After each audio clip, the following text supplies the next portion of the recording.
महादेव का सानिध्य और उनका साथ पाने के लिए माता ब्रह्मचारिणी ने कठोर तप करना आरंभ कर दिया। दिवस, मास और वर्ष बीतते गए, किंतु माता का तप चलता ही रहा। इतना कठोर तप करने के कारण माता की देह इस अवस्था में पहुंच चुकी थी कि अब माता अपने नेत्र तक नहीं खोलती थी। पंचाक्षर मंत्र ओम नमः शिवाय का जाप करते करते माता महादेव के जाप में पूर्णतः रम गई थी और इसी प्रकार सहस्त्रों वर्ष बीत गए। किंतु ब्राह्मण देवता, माता पार्वती इतने वर्षों से इतना कठोर तप कर रही थी, तो महादेव उनके तप से प्रसन्न क्यों नहीं हुए?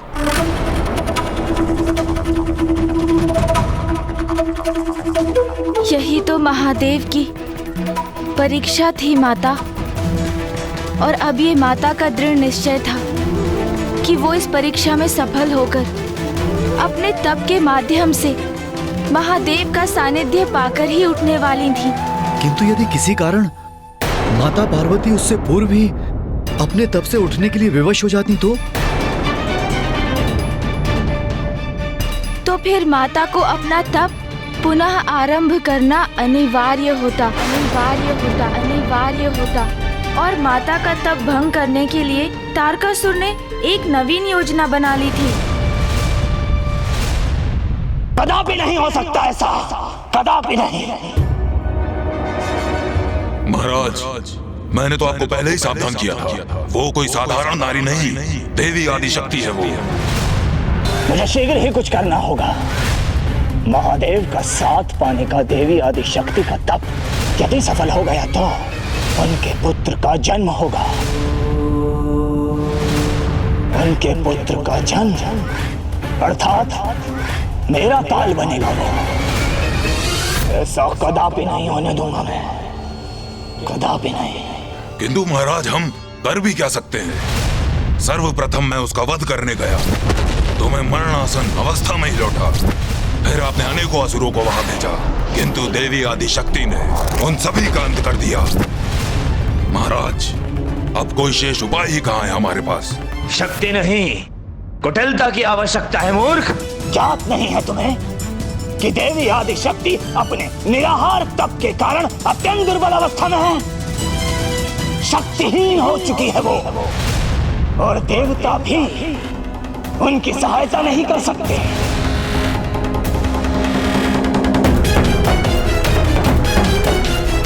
क्योंकि उन्हें तो यज्ञ के भविष्य से वंचित कर मैंने ही दुर्बल बना दिया।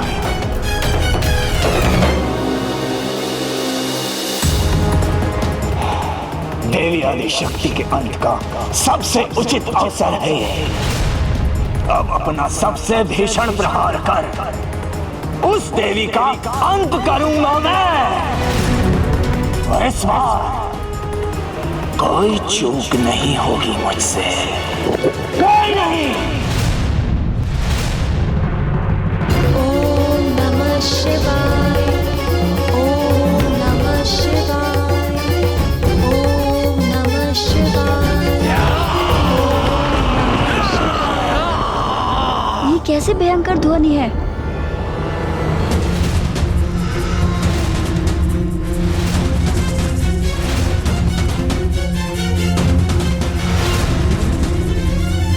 सखी जया, ये तो असुर इधर ही बड़े आ रहे हैं। इनकी ही पदध्वनि सुनाई दी थी हमें, परंतु हमारे रहते पार्वती तक नहीं पहुंच सकेंगे ये असुर।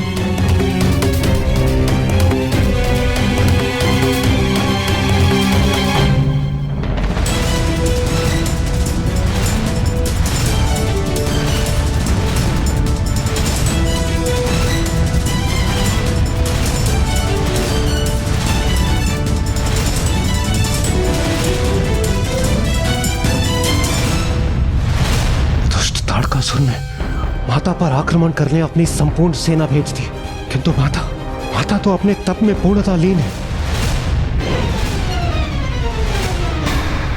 माता आदिशक्ति तो स्वयं संपूर्ण असुर सेना का अंत करने में समर्थ थी, किंतु वो अपनी तपस्या में इतनी लीन थी कि उन्हें इस आक्रमण का आभास ही नहीं था। हाँ महाराज, और देवता भी असुरों से युद्ध करने की अवस्था में नहीं थे, क्योंकि वो अत्यंत दुर्बल हो चुके थे। तो इन असुरों का विनाश कर ये कौन सुनिश्चित करने वाला था कि अब माता के तप में कोई बाधा न आए? माता की कोई लीला अकारण नहीं होती। महाराज, उनकी प्रत्येक लीला के पीछे छिपा रहस्य समय आने पर ही उजागर होता है।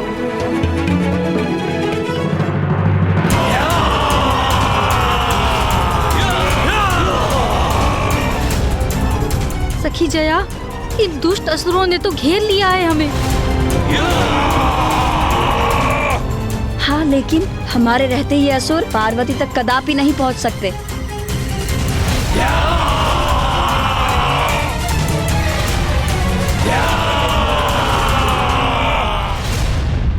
इस दुष्ट ताड़कासुर ने अपनी समस्त सेना भेजकर माता पार्वती पर आक्रमण कर दिया। इसने तो सृष्टता की सभी सीमाएं लांघ दी है।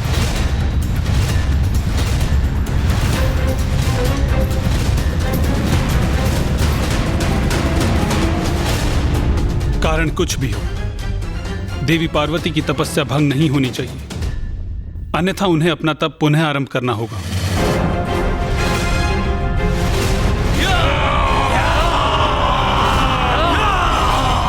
माता मैना और महाराज हिमावन ने हमें यहाँ पार्वती की सुरक्षा के लिए भेजा है। भले ही आज हमारे प्राण क्यों न चले जाएं, परंतु पार्वती का हित कदापि नहीं होने देंगे हम।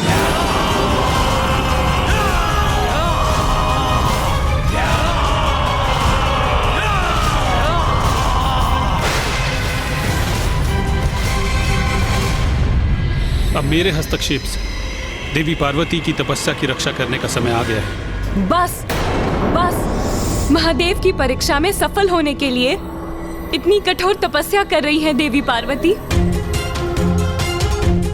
किंतु ये कपटी दुष्ट ताड़कासुर इसी अवसर का लाभ उठाकर देवी पार्वती को क्षति पहुंचाने का प्रयास कर रहा है, किंतु मैं ऐसा कदापि होने नहीं दूंगी। नाथ, आज मत रोकिए मुझे और आप स्वयं भी कुछ मत कीजिए, क्योंकि आज मैं इस दुष्ट ताड़कासुर को नारी के प्रचंड क्रोध की शक्ति का परिचय दूंगी। उचित। देवता संकट में थे और तारकासुर का वध करने के लिए महादेव और माता पार्वती के पुत्र का जन्म अनिवार्य था।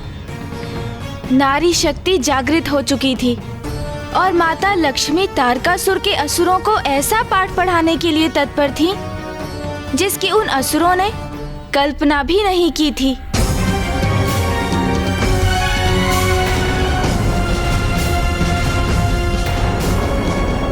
दुष्टों, तुम्हें पार्वती तक नहीं पहुंचने देंगे हम। अब किसी भी क्षण देवी आदि शक्ति अपने नेत्र खोलेंगी और इन सभी मूर्खों का सर्वनाश होगा।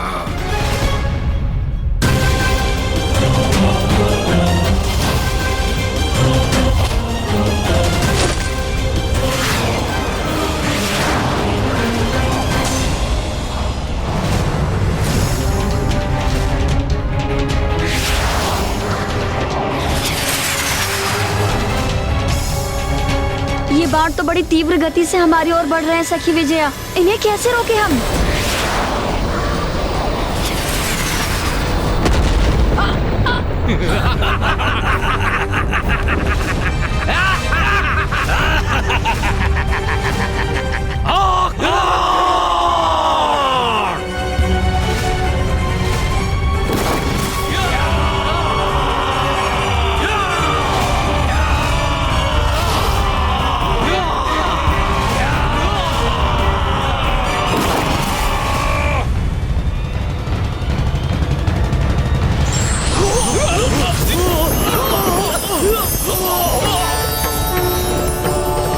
ये प्रकाश कहां से उत्पन्न हो रहा है? इससे हमारे नेत्र चौंधिया रहे हैं। दूर करो इस प्रकाश को।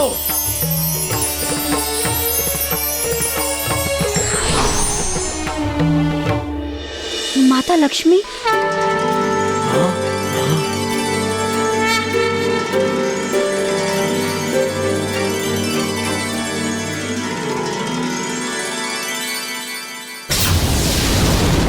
माता लक्ष्मी पहुंच गई वहां पर। उचित है, वहां पहुंचकर उन्होंने स्वयं ही इन असुरों को रोक दिया।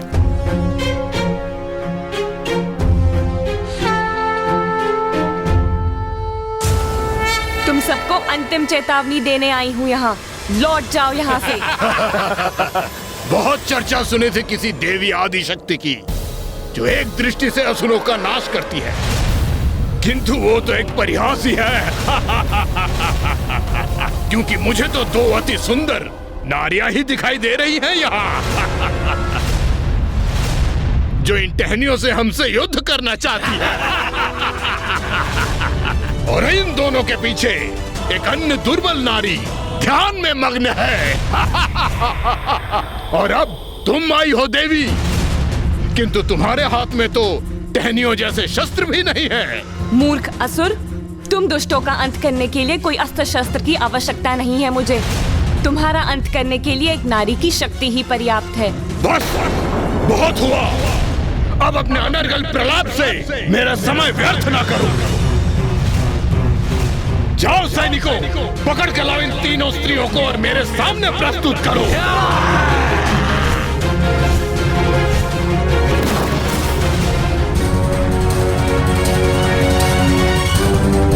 चेतावनी देने आई थी मुझे।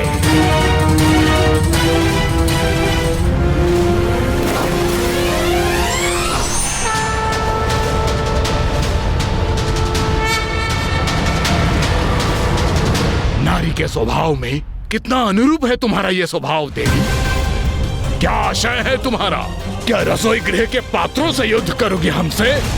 तो क्या ये स्वर्ण कलश अस्त्र इस देवी का और हमारे इन अस्त्र शस्त्रों का सामना ये कलश करेंगे? मेरा स्वर्ण कलश क्या कर सकता है वो तो तुम्हें अभी ज्ञात हो जाएगा मूर्खों।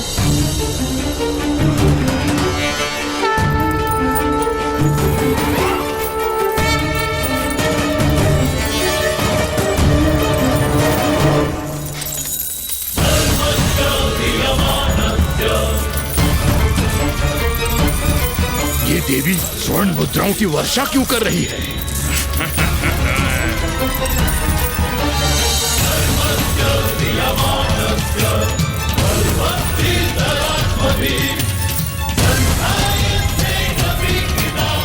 इतनी स्वर्ण मुद्राएं, इतना धन।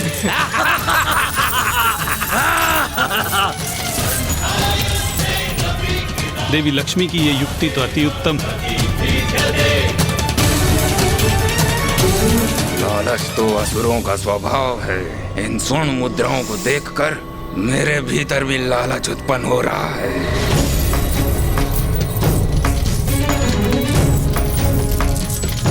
स्वर्ण मुद्राएं, सर्वप्रथम इन्हें समेट लेता हूँ, फिर इन स्त्रियों से निपटूंगा।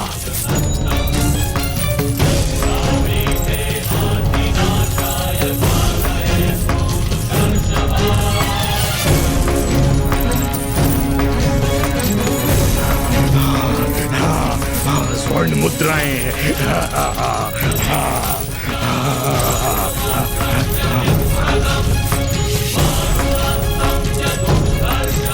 स्वर्ण मुद्राएं हमें भी प्राप्त होनी चाहिए। हम पीछे क्यों रहे? चलो आगे बढ़ो। चलो।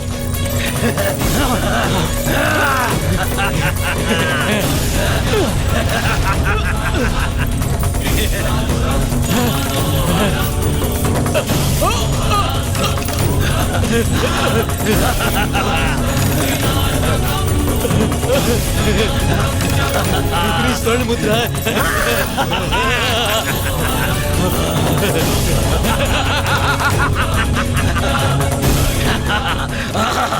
आनंद आ गया। आनंद आ गया। के स्पर्श से इस स्वर्ण के भी धनी हो जाएंगे। अब हम भी धनी हो जाएंगे।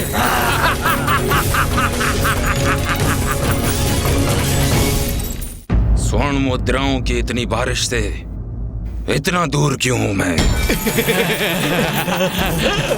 इन मूर्खों को मैं यहाँ पर लेकर आया, इसलिए स्वर्ण पर सर्वाधिक मेरा अधिकार है। तो फिर मैं यहाँ किस निमंत्रण की प्रतीक्षा कर रहा हूँ? महाराज तारकासुर क्या देते हैं मुझे? सदैव इन व्यर्थ के कार्य हेतु भेज देते हैं, किंतु अब इन स्वर्ण मुद्राओं को समेटकर मैं भी धनी और शक्तिशाली बनूंगा, शक्तिशाली बनूंगा। इतनी स्वर्ण मुद्राएं एकत्रित कर ली मैंने, अब तो धन ही धन है मेरे जीवन में। अभी मैं और स्वर्ण मुद्राएं एकत्रित कर लेता हूँ।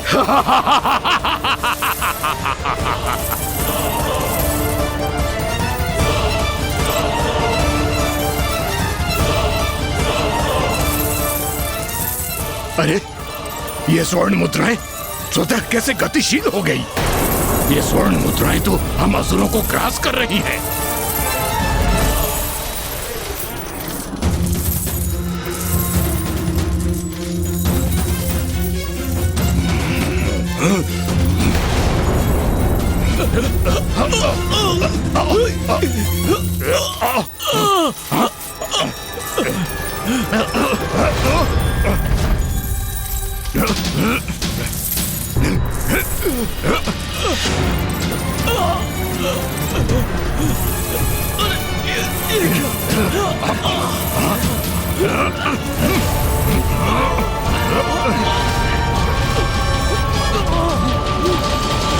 इन दुष्टों को उचित दंड दिया है देवी लक्ष्मी ने।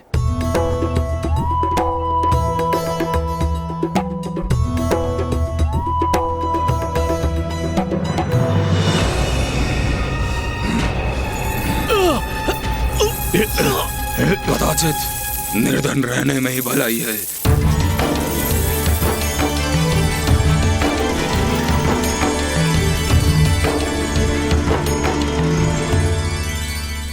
तुम्हें चेतावनी दी थी मैंने। ए नारी, हमारे पांव जकड़ लिए तो क्या हुआ? हाथ तो अभी भी हमारे मुक्त है और मैं इन्हीं हाथों से तुम्हारा अंत करूंगा।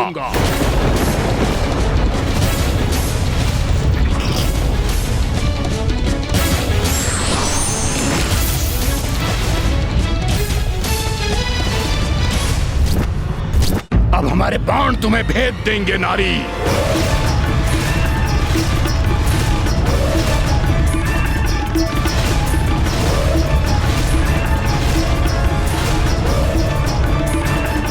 ये दुष्ट असुर तो माता लक्ष्मी पर अपना लक्ष्य साध रहे। लो देवी, अब अपने काल से भेंट करो तुम।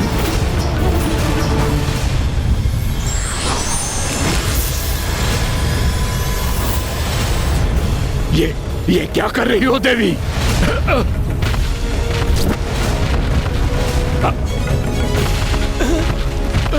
अरे ये स्वर्ण मुद्रा है, ऊपर उठकर घेर रही है हमें, हमें बाधित कर रही है ये मुद्राएं। क्या करें हम?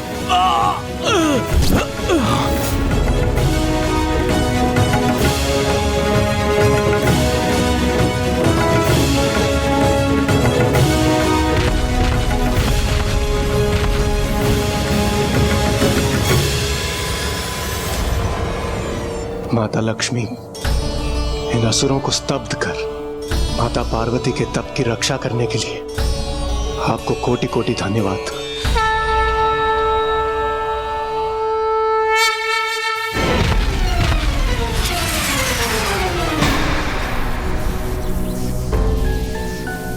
आप निश्चिंत होकर अपनी तपस्या पूर्ण कीजिए देवी पार्वती। मैं आप तक कोई बाधा या विघ्न नहीं पहुंचने दूंगी।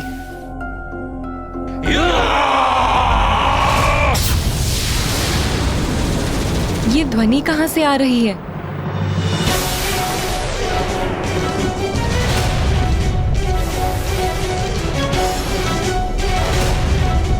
सावधान देवी, अब हम तुम्हारा संहार करेंगे। सावधान!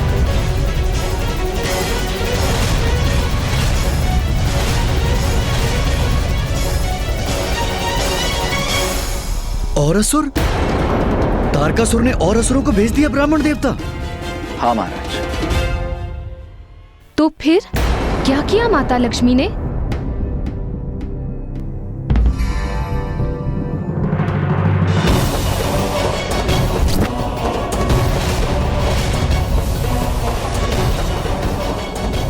आकाश में तो जैसे असुरों की वर्षा सी हो रही है। इन सभी को कैसे नष्ट करेंगी देवी लक्ष्मी?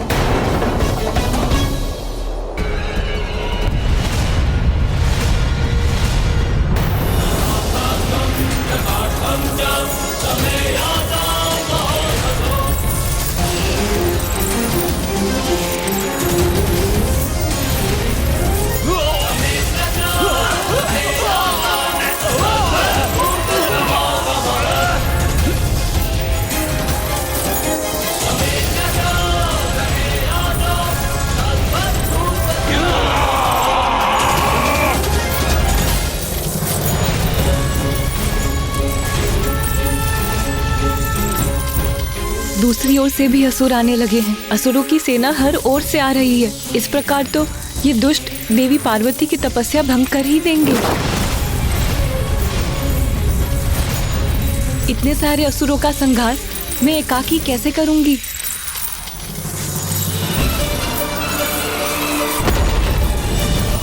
एकाकी नहीं देवी लक्ष्मी, अपितु हम दोनों मिलकर इनका संहार करेंगे। वन प्रिय वासिनी हासरते शिखर शिरोमणि तुंग हिमलय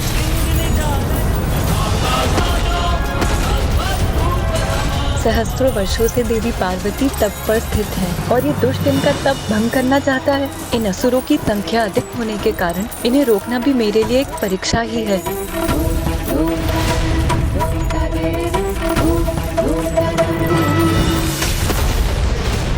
वो अकेले नहीं निपटेंगी इन असुरों से। माता सरस्वती के स्वर से मुझे उनके कोप का आभास हो रहा है, किंतु माता करने क्या जा रही है?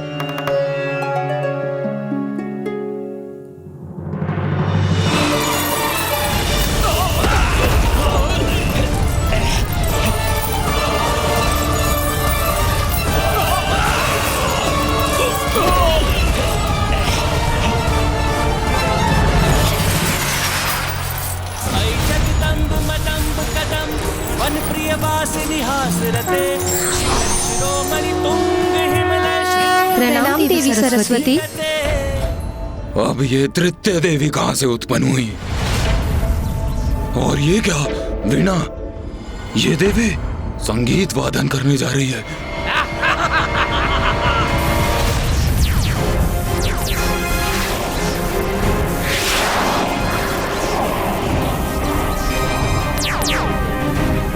वीणा से उत्पन्न ये स्वर्णिम कीड़े भला हमें क्या क्षति पहुंचा सकते हैं? इन कीड़ों को नष्ट कर दो, आगे बढ़ो और वध कर दो इन देवियों का।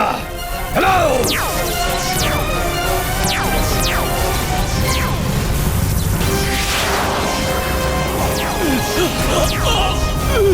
अरे हम तो बंदी बन गए। इन स्वर्णिम कीड़ों ने हमें बंदी बना लिया।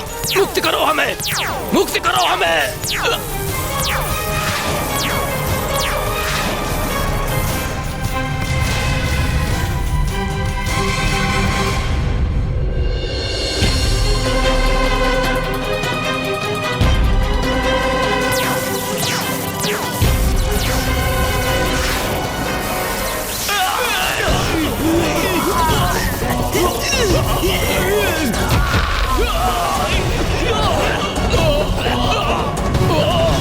संकट टल गया, अन्यथा देवी पार्वती की तपस्या भंग हो सकती थी।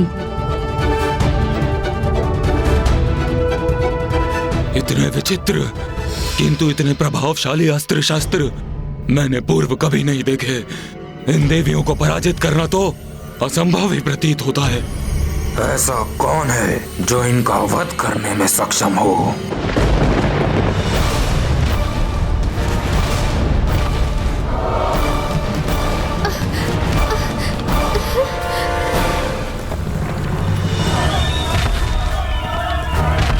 अब कौन आ रहा है यहाँ, जिसके पश्चात से ये भूमि कंपित हो रही है?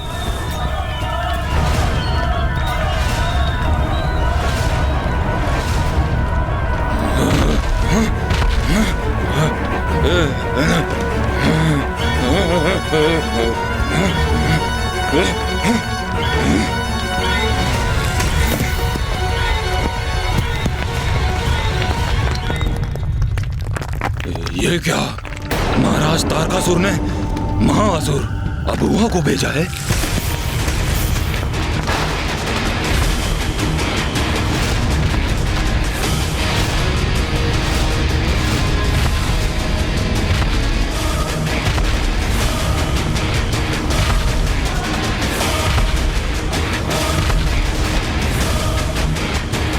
ये तो इस पर्वत की ओर आ रहा है जहां मैं स्थित हूँ, और इस पर्वत को पार करके ये देवी आदि शक्ति तक पहुंच सकता है।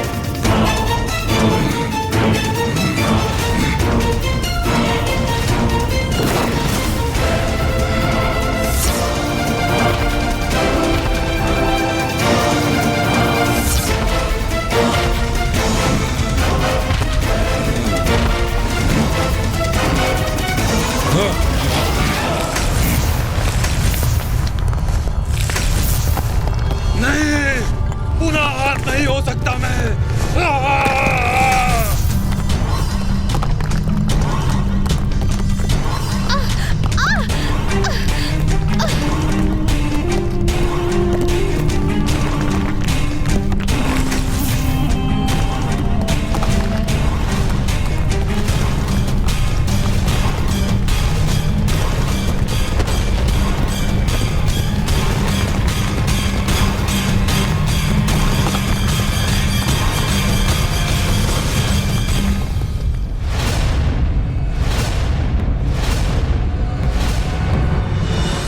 कौन असुर है? माता लक्ष्मी और माता सरस्वती तो उड़ते असुरों से निपट रही हैं।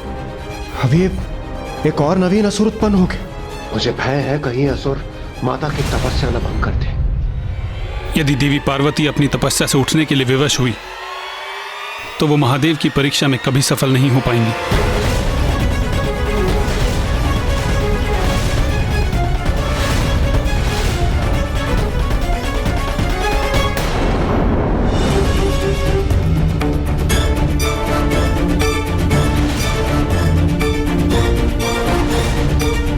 और ये है वो देवी सर्वप्रथम जिसका अंत करना है मुझे।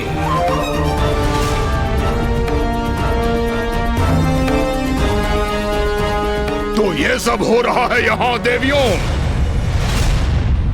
किंतु क्या तुम देवियों को यह ज्ञात नहीं कि महाराज से प्रतीक्षा करवाना सर्वथा अनुचित है?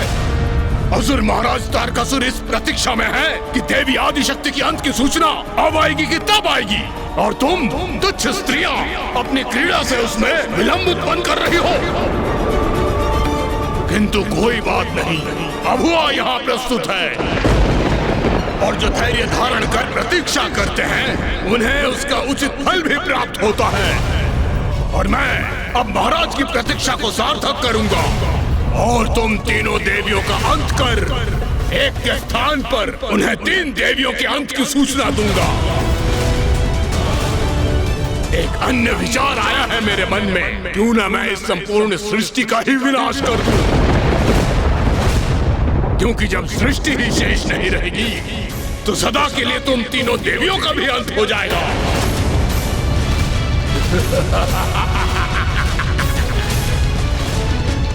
विभाजनास्त्र, विभाजनास्त्र।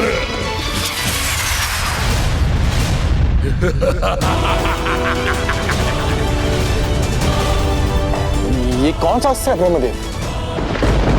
ये वो अस्त्र है वायुदेव जो किसी को भी 2 भागों में विभाजित कर सकता है।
भंग हो गई।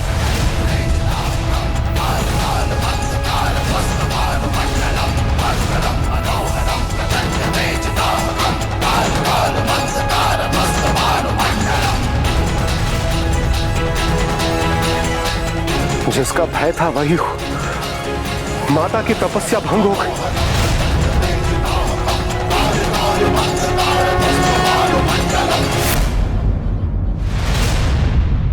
प्रकृति के साथ हिंसा करने का दुस्साहस कैसे किया तुमने?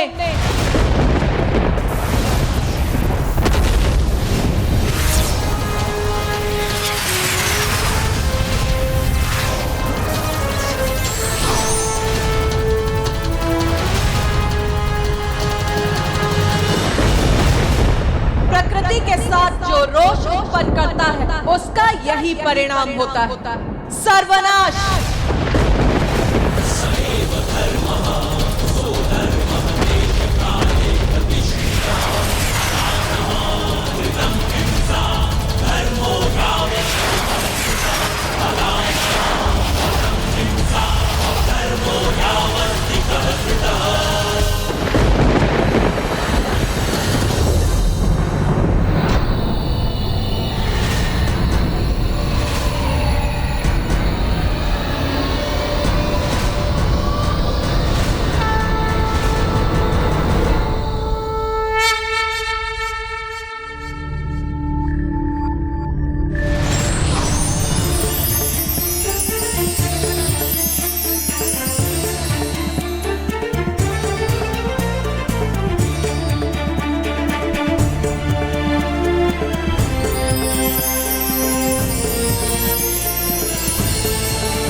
देवी आदिशक्ति, अच्छा है, अब युद्ध का आनंद आएगा।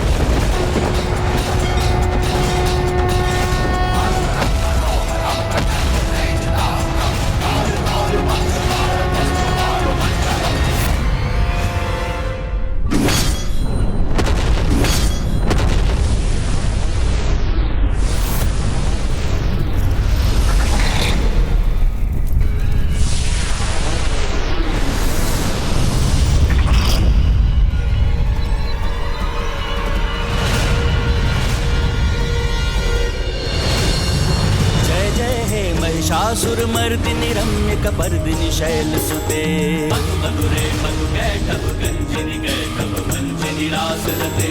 जय जय हे महिषासुरमर्दिनि रम्य कपर्दिनि शैलसुते। जय जय हे महिषासुरमर्दिनि रम्य कपर्दिनि शैलसुते। जय जय हे महिषासुरमर्दिनि रम्य कपर्दिनि शैलसुते।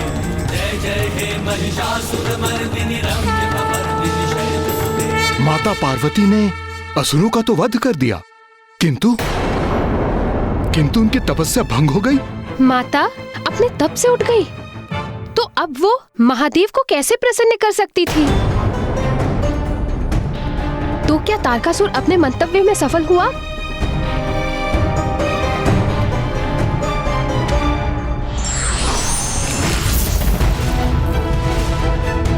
जिसका भय था वही हो, माता की तपस्या भंग हो गई।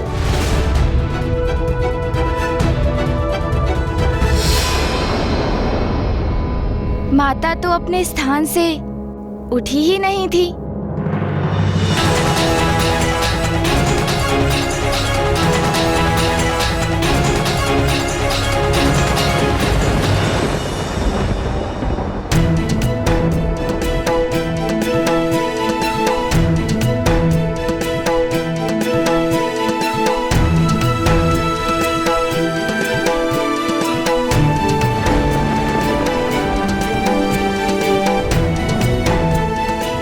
माता, आपने इस असुर रूपी संकट का निवारण किया।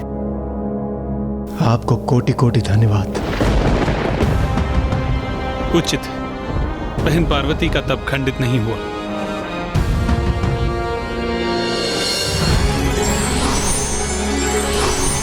ये है माता आदिशक्ति की लीला। माता पार्वती का तप भंग भी नहीं हुआ और असुर सेना का सर्वनाश भी हो गया। किंतु माता पार्वती का तप अभी संपन्न नहीं हुआ था, अर्थात महादेव की परीक्षा में वो अभी भी सफल नहीं हुई थी। और इस अवधि में देवता और भी अशक्त हो रहे थे और उन सभी के मन में एक ही प्रश्न उमड़ रहा था। ब्रह्मदेव, महादेव कब तक इस प्रकार माता पार्वती की परीक्षा लेते रहेंगे? हाँ नाथ, 30 सहस्त्र वर्षों से देवी पार्वती की इतने कठोर तपस्या का फल अब उन्हें प्राप्त होना ही चाहिए। हाँ प्रिय, आप सर्वथा उचित कहती हैं, किंतु ज्ञात नहीं महादेव इतनी प्रतीक्षा क्यों करवा रहे हैं।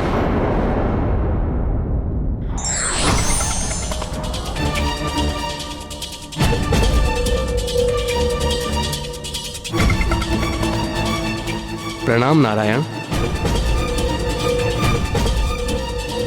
देवराजेंद्र, अब और विलंब उचित नहीं।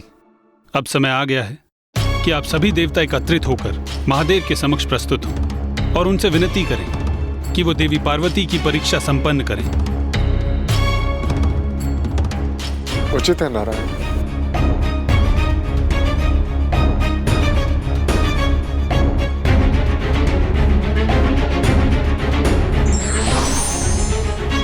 नारायण, हमें भी महादेव से निवेदन करने जाना चाहिए। नहीं ब्रह्मदेव, आपको जाना तो है, किंतु महादेव के समक्ष नहीं, अपितु कहीं और एक अत्यंत महत्वपूर्ण कार्य करने। आपको तारकासुर के समक्ष जाना है और उसे कार्य करने के लिए तैयार करना है। तारकासुर? ये आप क्या कह रहे हैं नारायण? मैं जाऊं तारकासुर के निकट? किंतु क्यों? क्यों ब्रह्मदेव? आपने ही उस दुष्ट को वरदान दिया था ना, और आप तो उसके आराध्य हैं। तो आपका सुझाव नहीं स्वीकार करेगा तो भला किसका करेगा? ब्रह्मदेव, एक दीर्घ अवधि से मेरी बहन पार्वती महादेव को प्रसन्न करने के लिए कठोर तपस्या कर रही है, जिससे महादेव प्रसन्न होकर उनसे विवाह करें, जिसके उपरांत उनका पुत्र उत्पन्न हो, जो तारकासुर का अंत करके सृष्टि को इस महासंकट से मुक्त करे। तो आप भी इतना योगदान तो दे ही सकते हैं।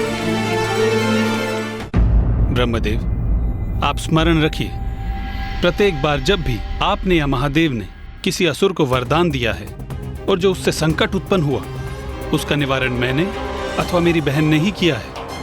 और यह तो सर्वथा स्पष्ट है कि तारकासुर कभी भी अपनी दुष्टता से पीछे नहीं हटेगा। वो महादेव और देवी पार्वती के संयोग की संभावना को मिटाने हेतु वो कोई प्रयास नहीं छोड़ेगा।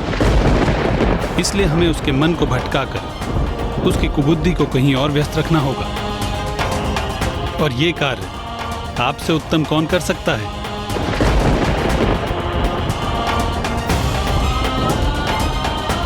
माता पार्वती को और कितने कष्ट सहने हो? नहीं इंद्रदेव, पार्वती की परीक्षा अभी पूर्ण नहीं हुई है।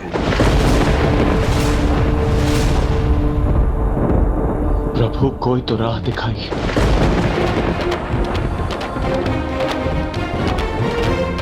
हमसे उनकी अवस्था नहीं देखी जाती प्रभु।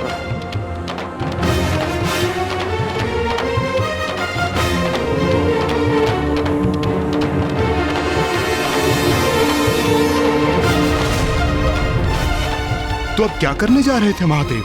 माता पार्वती की एक और परीक्षा। एक और परीक्षा? अपार कष्ट सहकर भी व्यक्ति स्वयं को किसी बड़े उद्देश्य के लिए ही तैयार करता है। अर्थात माता सती ने महादेव को अपार स्नेह दिया, किंतु उनके प्रेम में हठ का भी समावेश था। और माता पार्वती को भी महादेव से प्रेम था, किंतु क्या उनका प्रेम हठ, ईर्ष्या, क्रोध, अहंकार आदि मानवीय संवेदनाओं से ऊपर था। अब इसकी परीक्षा महादेव लेने वाले थे। महादेव परीक्षा लेने वाले थे, परंतु कैसे गणेश जी?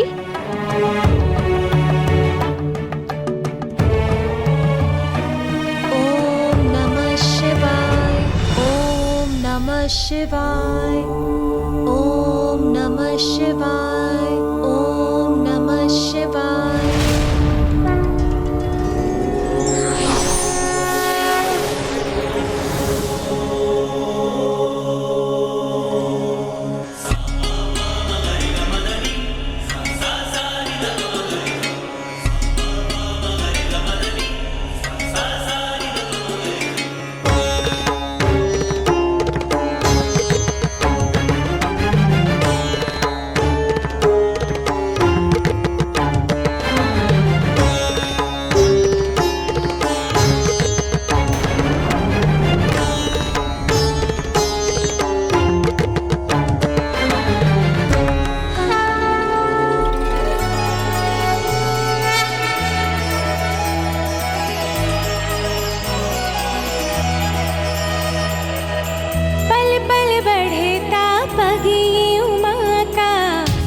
से करने चली मिला, अनुपम ये संयोग अनोखा, होगा अब ये पुनर्मिला।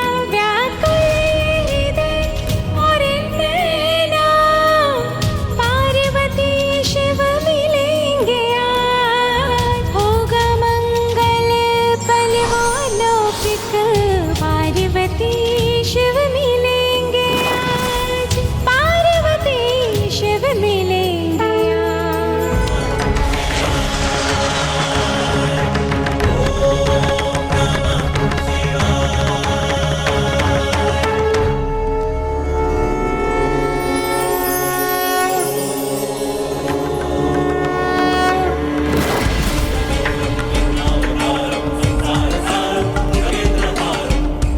प्रणाम ब्राह्मण देवता। कल्याण कल्याण कल्याण। बताइए हम आपकी किस प्रकार से सहायता कर सकती हैं?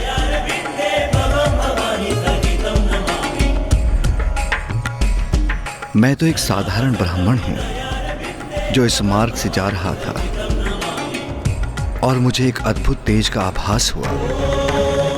ऐसा तेज जो एक कठोर तपस्या के बाद ही उत्पन्न हो सकता है। उत्सुकतावश मैं इस ओर खींचा चलाया। आपका अनुमान सर्वथा उचित है ब्राह्मण देवता। महाराज हिमावन की पुत्री देवी पार्वती यहाँ अपना तप कर रही हैं।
महाराज हिमावन की अति सुंदर पुत्री एक राजकुमारी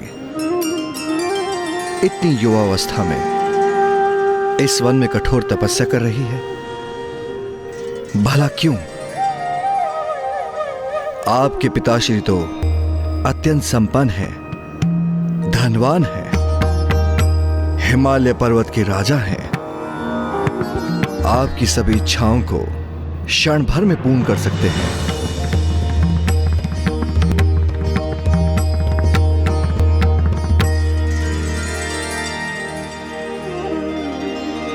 अच्छा, समझ में आया। अवश्य किसी ढोंगी साधु के शब्दों से प्रभावित हैं आप। उसने आपको तपस्या करने का सुझाव दिया। क्यों? उचित कहा ना मैंने? नहीं ब्राह्मण देवता, ऐसा कदापि नहीं है। सखी पार्वती तो महादेव को प्रसन्न करने हेतु तपस्या कर रही है, जिससे महादेव उन्हें विवाह के लिए स्वीकार कर सके। क्या क्या कहा आपने? महादेव?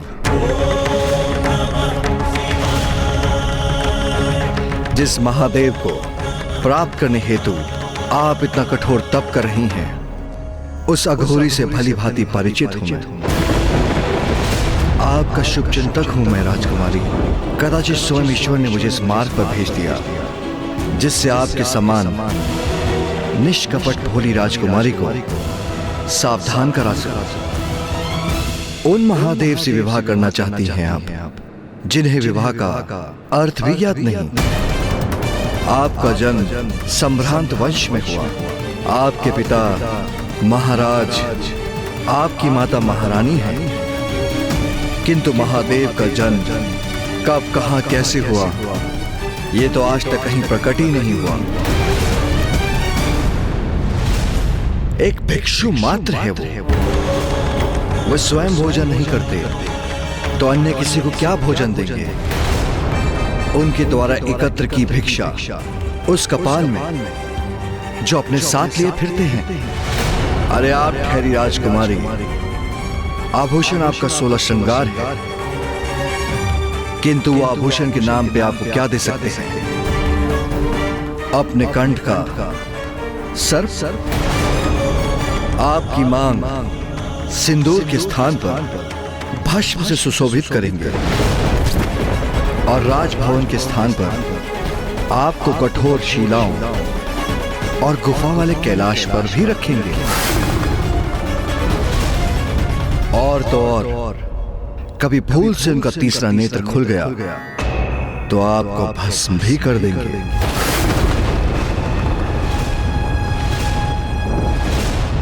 उस अघोरी से आपके इस तथाकथित विवाह के उपरांत क्या वो आपके साथ कैलाश में भी रहेंगे,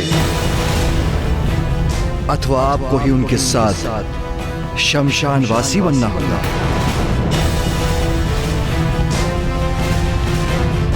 आशा है राजकुमारी कि उनके भूत पिशाच आपको कोई कष्ट न दे। और सुना तो ये भी है कि वो सदा ही खोए रहते हैं, वर्षों तक ध्यान में लीन रहते हैं, और आप तो अभी से मृत पशु के चर्म को अपने शरीर पर धारण करने का अभ्यास कीजिए। और धारण ना भी करें तो उनकी दुर्गंध सहने के लिए तैयार हो जाइए, क्योंकि आपके वो शिव उसे धारण करना नहीं छोड़ेंगे। मैं तो ये समझने में असमर्थ हूं कि आप क्या समझकर महादेव से विवाह कर रही हैं। इतनी सुंदर राजकुमारी हैं आप, महादेव के नाम का जाप कर इतनी कठोर तपस्या कर किस अवस्था में पहुंच गई हैं आप? जिन महादेव के विवाह के पूर्व ही आपकी ये दशा कर दी, वो विवाह के उपरांत आपको क्या सुख देंगे? आपको क्या सुख देंगे? आपको क्या सुख देंगे? महादेव माता पार्वती को उकसा रहे थे और माता पार्वती प्रतिपल और क्रोधित होती जा रही थी। और दूसरी ओर ब्रह्मदेव तारकासुर के राजभवन पहुंचकर नारायण की योजना को क्रियान्वित करने जा रहे थे। एक बार पुनः मेरे असुरों ने निराश किया मुझे, और उस देवी ने एक संपूर्ण सेना को नष्ट कर दिया। मेरे सबसे शक्तिशाली महाअसुर अभुआ का वध कर दिया उस देवी ने। तुम्हारी समस्त शंकाएं एक एक कर सत्य हो रही हैं तारकासुर। कौन है? कौन है? कौन है जो मेरे विचारों को पढ़ रहा है?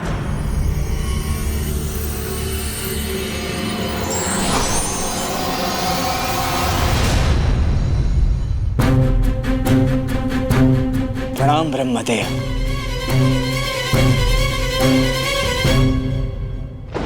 तुम्हारी चिंता भली भांति ज्ञात है मुझे। तुम मुझसे कुछ भी नहीं छिपा सकते हो तारकासुर। क्या सोचा था तुमने? तुम मुझसे ऐसी अवस्था में मृत्यु का वरदान मांगोगे जो सर्वथा असंभव प्रतीत होगा और तुम अमर हो जाओगे। क्यों? सत्य कह रहा हूं ना मैं? किंतु अब ऐसे संयोग प्रस्तुत हो रहे हैं जो असंभव प्रतीत होता था वो शीघ्र संभव हो सकता है। महादेव देवी आदिशक्ति अर्थात देवी पार्वती से विवाह करेंगे।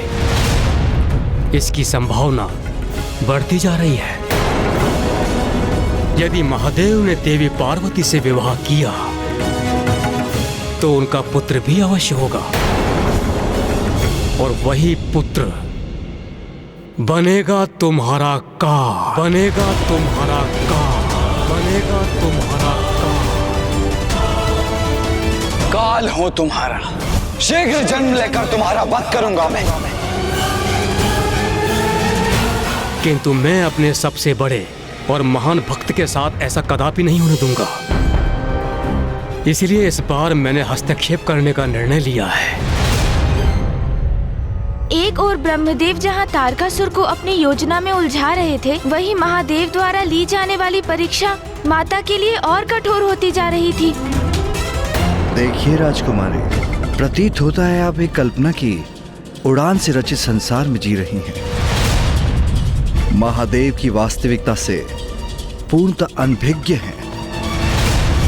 अपने सुंदर नेत्र खोलिए और सत्य देखिए राजकुमारी। महादेव की विवाह के उपरांत आपको कष्ट ही कष्ट सहने होंगे। राजभवन में रहती हैं आप और महादेव से विवाह के उपरांत आपको शिलाओं पर रहना होगा। इतने सुंदर रथों पर आरूढ़ होती हैं आप और महादेव का वाहन क्या है? वो वृद्ध बैल।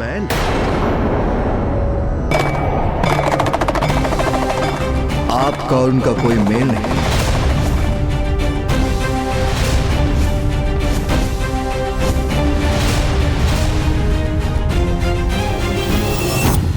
बार बार नारायण आदि शक्ति मेरे असुरों को दिए वरदान का तोड़ जो ढूंढ लेते हैं। इस बार तुम्हारे माध्यम से मैं प्रमाणित करना चाहता हूं कि मैं उनसे कहीं अधिक श्रेष्ठ हूं। मैं तुम्हारी सहायता करूंगा तारकासुर।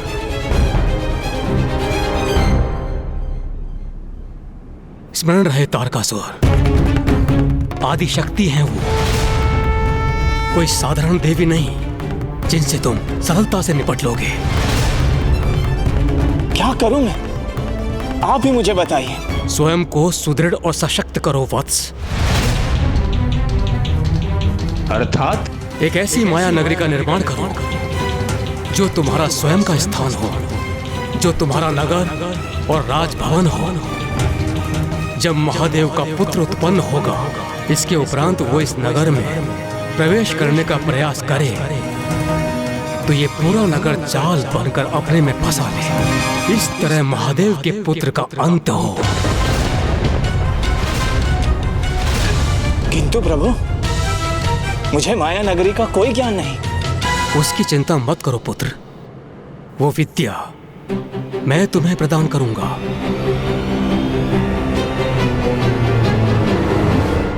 कोटि कोटि धन्यवाद प्रभु आपका। किंतु प्रभु, यदि मैं अपनी माया नगरी चला गया तो फिर स्वर्ग का क्या होगा? स्वर्ग लौटा दो देवताओं को। स्वर्ग लौटा दो देवताओं को। स्वर्ग लौटा दो देवताओं को। प्रतीत होता है तारकासुर मेरी योजना के भंवर में फंस चुका है और उन्हें आदेश दो कि तुम्हारे अधीन रहकर स्वर्ग का कार्यभार संभालें।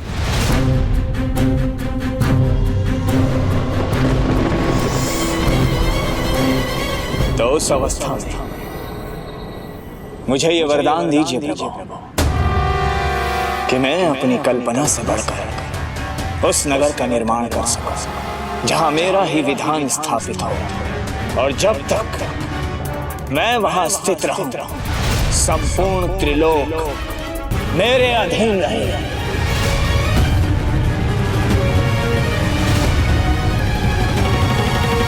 तथास्तु, तथास्तु, तथास्तु। धन्यवाद प्रभु।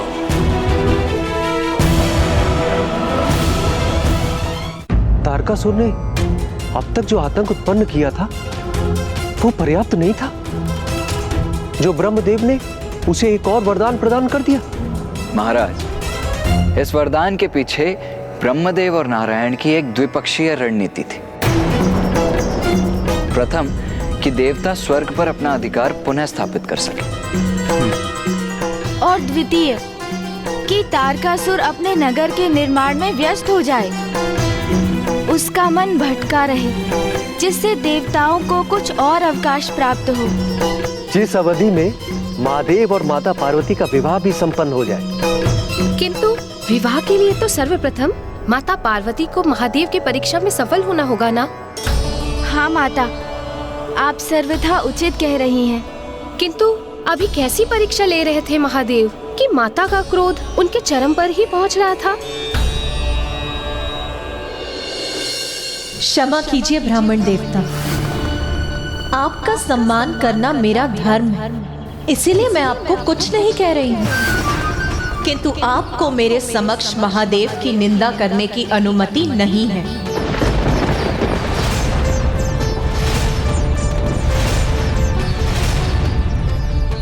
ओह, समझा। महादेव ही आपके क्रोध का कारण है। किंतु ये तो होना ही था, क्योंकि क्या कल्पना की थी और क्या सत्य प्रस्तुत हुआ। इतनी कठोर तपस्या व्यर्थ हो गई आपकी। किंतु आप चिंता मत करें राजकुमारी, अच्छे मन से किया गया कर्म कभी व्यर्थ नहीं जाता। महादेव नहीं तो मैं आपके समक्ष।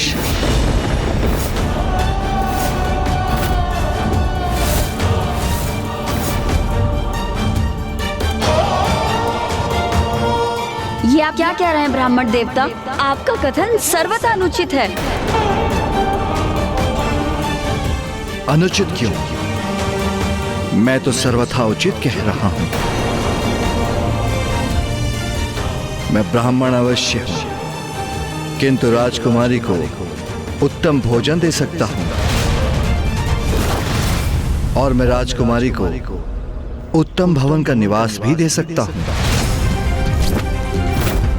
और आभूषण भी प्रस्तुत कर सकता हूं, और समाज में प्रतिष्ठा भी प्रदान करा सकता हूं।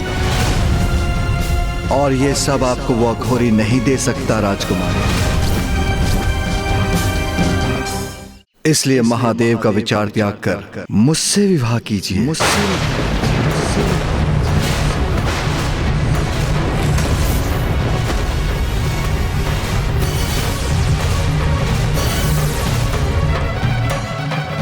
ब्राह्मण देवता, ब्राह्मण देवता, ब्राह्मण देवता, इतना दुस्साहस आपका!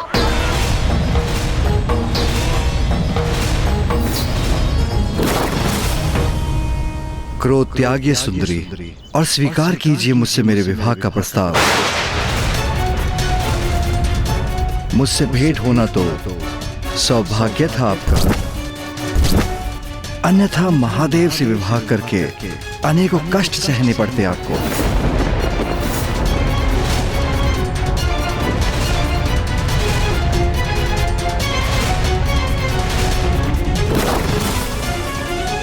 तो कहिए, विवाह करेंगी ना मुझसे? विवाह करेंगी ना मुझसे?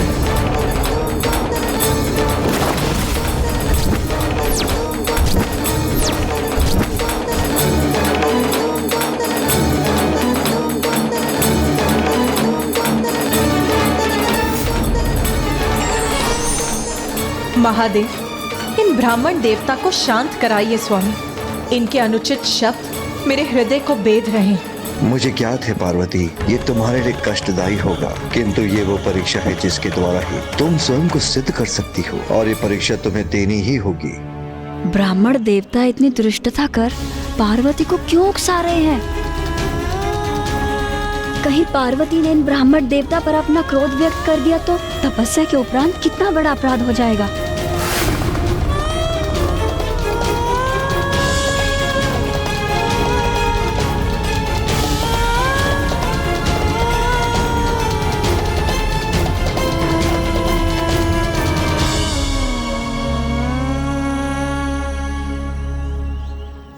मुख फेरने से क्या होगा राजकुमारी, मैं अपना उत्तर प्राप्त कर कर ही रहूंगा।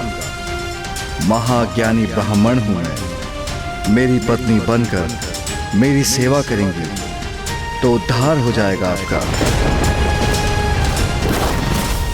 पार्वती अपने क्रोध पर नियंत्रण कर रही हैं और ये ब्राह्मण देवता अपने शब्दों से उनकी क्रोध अग्नि में घृत डालने का कार्य कर रहे हैं। ओह, समझा, आप मुझसे अपना मनोहार करवाना चाहती हैं। उचित है, मैं वो भी करूंगा, किंतु आपकी ना कदापि स्वीकार नहीं करूंगा।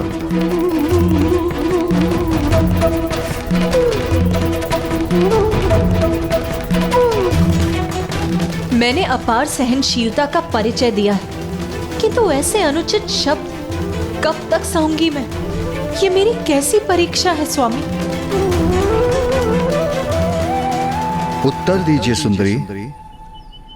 व्यक्तित्व भी अत्यंत आकर्षक है मेरा।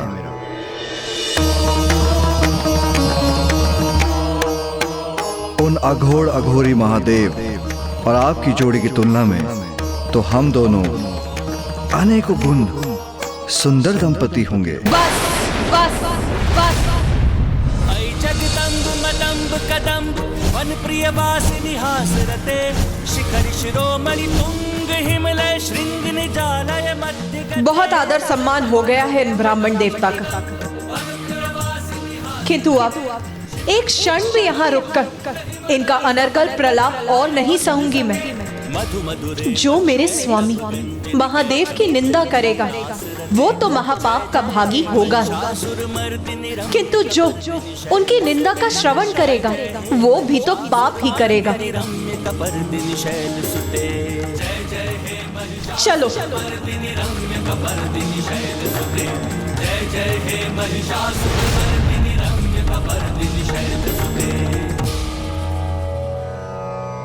महादेव की परीक्षा ने तो माता को अत्यंत कुपित कर दिया, और अब वो महादेव से दूर जा रही है।